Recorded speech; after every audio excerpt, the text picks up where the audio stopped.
नमस्कार। हमारे साथ जन स्वराज के जिला अध्यक्ष जी जुड़ रहे हैं। आइए उनसे कई तरह के बातें करेंगे। और पहले तो हम अपने चैनल के माध्यम से इनको बधाई और शुभकामनाएं देते हैं। बहुत बहुत बधाई हो। Thank you. कि जो इतने कम उम्र में आप जिला अध्यक्ष बने हैं। Thank you. कैसा लग रहा है? आप लोगों का भी बहुत बहुत शुभकामनाएं। कैसा लग रहा है सर? इतनी बड़ी कमान आपके हाथ में मिल गई है। नहीं, मैं अपने आप को बाकी लोगों का भी शुक्रगुजार हूँ। और इस मामले में ज़रूर है कि मुझे जिम्मेवारी मिली है, लेकिन इस बात का एहसास है कि बहुत बड़ी जिम्मेवारी है। और जैसा मैंने देखा है अपने पूर्व अध्यक्ष को, महासचिव को काम करते हुए कैसे संगठन चलाते हैं, मैं चाहूँगा कि उस कार्यक्रम को आगे बढ़ाता रहूँ। ये बहुत बड़ी जिम्मेवारी है। तो सिर्फ प्रशांत जी से ही नहीं, हर एक बिहारी होने के नाते मेरे भी मन में ये बात थी कि बिहार में कुछ अच्छा होता। मैंने इंजीनियरिंग किया। इंजीनियरिंग करने के बाद मैं जॉब में था और एक अच्छी कंपनी में, मल्टीनेशनल कंपनी में बहुत अच्छे पैकेज पे था। आज भी मैंने जस्ट नवंबर में रिज़ाइन किया है। जस्ट नवंबर में किया है जनसुराज में फुल टाइम देने के लिए। और मैंने करीब करीब अभी तक 14-15 कंट्रीज़ विज़िट किए हैं। मैं साल में 3 महीने 4 महीने विदेश में ही रहता था, ऐसा नहीं है। उसमें मेक्सिको है, जर्मनी है, फ्रांस गया हूँ, पेरिस गया हूँ, रोमानिया, वियतनाम, बहुत जगह गया हूँ, चाइना, ये सब कंट्रीज बिजनेस ट्रिप पे गया हूँ। तो मैंने दुनिया देखी और सच में दुनिया देखी, बहुत चीज़ें लर्न किया, कुछ अच्छाइयाँ देखी, कुछ सिस्टमेटिक चीज़ें देखा। और मन में ये बातें हमेशा रहती थी। मेरे ऑफिस में जब मैं रहता था, वहाँ काम करता था, तो लगता था कि कुछ हमारे बिहार में भी कुछ ऐसा होता, कुछ अपॉर्चुनिटी हमारे लिए भी होती, नेक्स्ट जनरेशन के लिए होता, हमारे आने वाले मेरे बच्चियों के लिए हो। तो वो बिहार वो चीज़ दिख नहीं रहा कभी भी। तो मन में ये कसक थी कि एक दिन अगर मेरी ज़रूरत पड़े तो मैं ज़रूर कुछ करना चाहूँगा। और एक प्लेटफॉर्म मिला जनसुराज के नाम पे, क्योंकि मैं शिक्षा के क्षेत्र में थोड़ा बहुत काम करता था। अगर आप लोग थोड़ा पता करेंगे सिकंदरा में, तो मैंने कोविड के बाद बहुत सारे सरकारी विद्यालयों में बच्चों को स्कूल बैग्स का वितरण किया है। बहुत सारे स्कूलों में करीब 5000 से ज़्यादा बच्चों को बांटा है मैंने बैग। हाँ, वो अपने खर्चे से बांटता हूँ, क्योंकि सैलरी ठीक ठाक थी भगवान की दया से। तो वो काम करता रहा हूँ। तो मेरा मेन मकसद था कि मुझे मेरा अपना मानना है कि अगर समाज में कुछ बदलाव आएगा तो वो शिक्षा से आएगा। अगर हर तबका एक अच्छी पढ़ाई कर पाएगा, अच्छी सुविधा मिलेगी। मैं सिकंदरा विधानसभा से आता हूँ। दुर्भाग्य देखिए कि हमारे सिकंदरा विधानसभा में एक भी सरकारी कॉलेज नहीं है। अब बताइए आप, 1965 से वहाँ पर शेड्यूल कास्ट का वो रिजर्व सीट है, और आज तक किसी ने आज तक ये बात नहीं सोचा है कि हमारे बच्चे पढ़ेंगे तो कहाँ पढ़ेंगे। अगर 10th कर भी लिया, 12th कर भी लिया, अगर 10th कर लिया तो कहाँ जाके पढ़ेंगे, जब सरकारी महाविद्यालय है ही नहीं।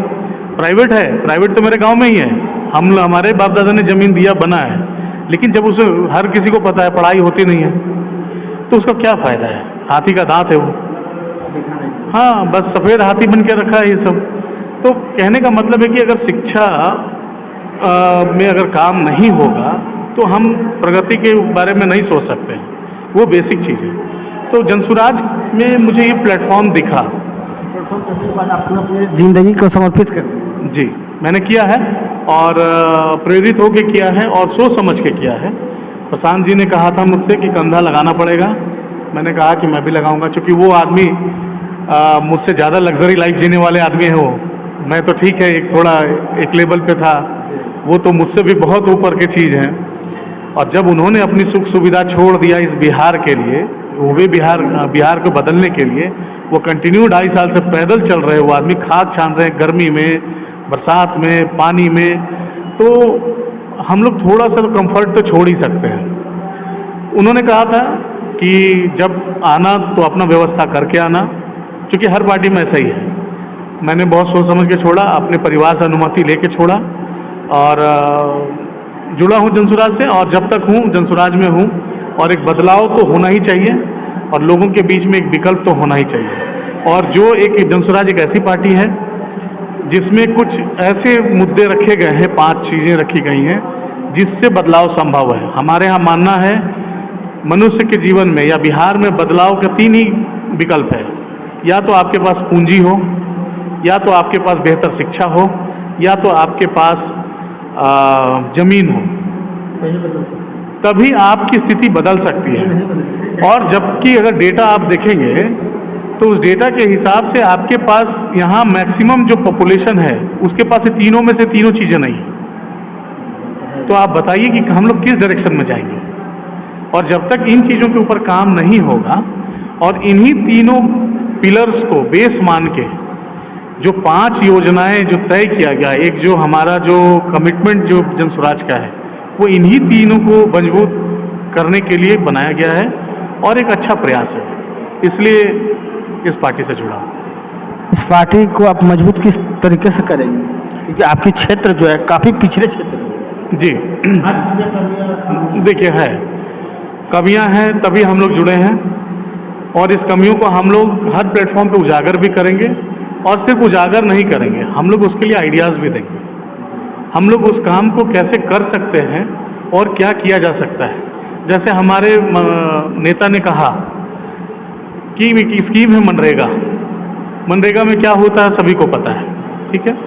अब उस स्कीम में हमारे यहाँ छोटे छोटे किसान हैं। इस क्षेत्र में अगर आप देखें तो 10-20 बीघे वाले बहुत कम किसान होंगे जिनकी इतनी ज़मीनें होंगी, तो बाकी किसान छोटे छोटे हैं और वो कमाऊ खेती नहीं करते हैं।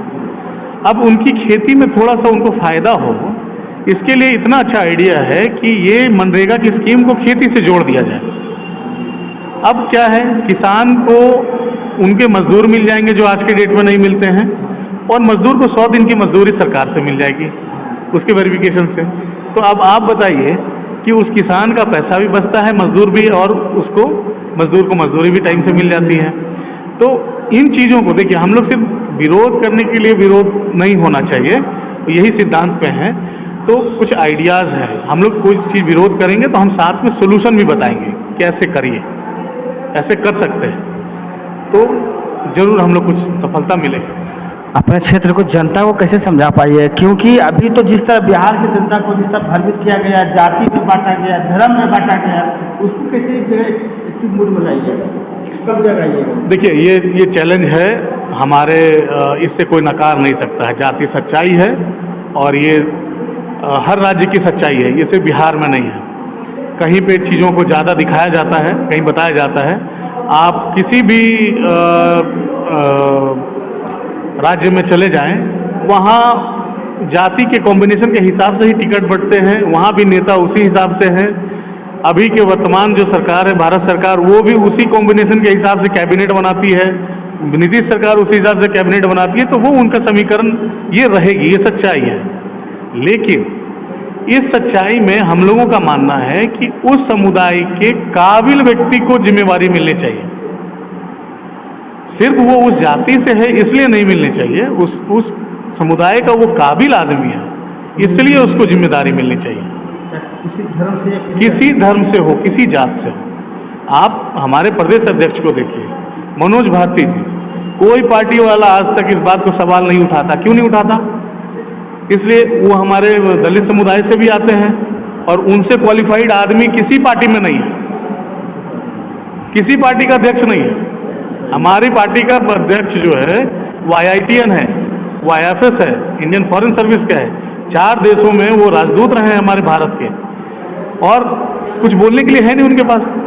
और मैक्सिमम तो बिहार में जो और पार्टियां हैं वो परिवारवाद वाली पार्टियां हैं, जो नेशनल पार्टियां हैं उसकी स्थिति किसी से छुपी हुई नहीं है, और उसमें क्वालिफिकेशंस क्या रहेगा तो वो बात ही नहीं कर सकते उस मुद्दे पे। इसीलिए देखिए, हमारे प्रदेश अध्यक्ष हैं वो इसलिए नहीं हमारे अध्यक्ष हैं कि वो किसी दलित समुदाय से हैं, वो इसलिए हमारे अध्यक्ष हैं कि वो क्वालिफाइड है एज एन इंजीनियर, वो मेरे सीनियर है और वो मेरे लिए रोल मॉडल भी है कि वो इंजीनियरिंग वो भी IIT कानपुर से किए, फिर दिल्ली में कर रहे थे MTech, तभी उनका IFS में हो गया, फिर राजदूत बने, और आज के डेट में ये हम लोग के लिए सम्मान की बात है।